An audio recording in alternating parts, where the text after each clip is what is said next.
Hi guys! Sobrang lamig ngayon dito sa Hong Kong. Tingnan. Naka-jacket. Matutulog na lang naka-jacket pa kasi nga sobrang lamig ngayon dito.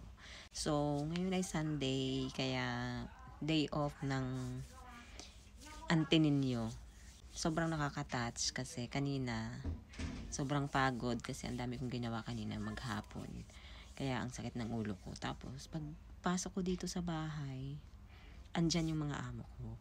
Tapos, pagpasok ko dito sa kwarto ko, meron akong natanggap na early Christmas gift. Medyo mahina yung boses ko kasi nandyan sila sa labas. Kaya, bulong-bulong lang muna tayo. Eto siya. Hindi ko to expect. Hindi ko talaga siya ina-expect. Sobra akong na-touch. So, itong letter, galing to sa alaga ko. Tapos yung phone, galing sa amo kong babae. Nakakatuwa, diba? Hindi naman, kumbaga, hindi naman importante kung magkano yung presyo or kung ano yung binigay sa'yo. Ang nakakatuwa doon is yung mabigyan ka ng ganito na gadget. Bihira yung ganun. Napakaswerte mo na pagka yung amo mo ay ganun. Diba? So, ito yung una nating buksan. Ipapakita ko sa inyo. Yan. Emily, I love you. Ito sulat to ng alaga ko. Tapos, ito na yung may letter siya.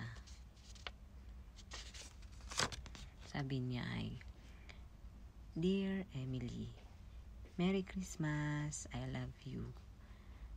Giving me that card. Do you like this cartoon? Sabi niya. If you don't like this cartoon, tell me and don't forget me. Sabi niya. From Brandon. Brandon kasi yung pangalan ng alaga ko.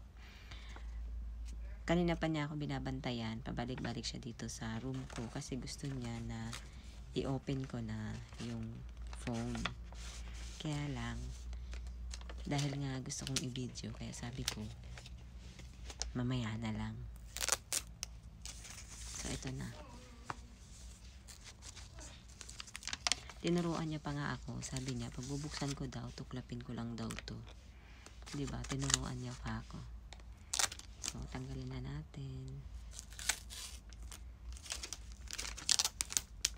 Alam mo, lahat ng natatanggap kong ganito sa mga alaga ko, simula pa noon sa mga nauna kong alaga, tinatago ko talaga siya. Kinikip ko. Tapos, yun, tinatabi ko siya. Remembrance, diba? So, itatabi ko to. Another collection. Ito naman, may nakalagay. Siya din ang nagsulat nito. For sure. Pra mami. Silyadong-silyado pa, oh. Tapos, ang brand niya ay Redmi Note 13. Hindi naman sa akin importante kung anong brand or ano. Ang importante sa akin, yung mabigyan nila ako ng ganito. Malaking bagay na yun sa akin.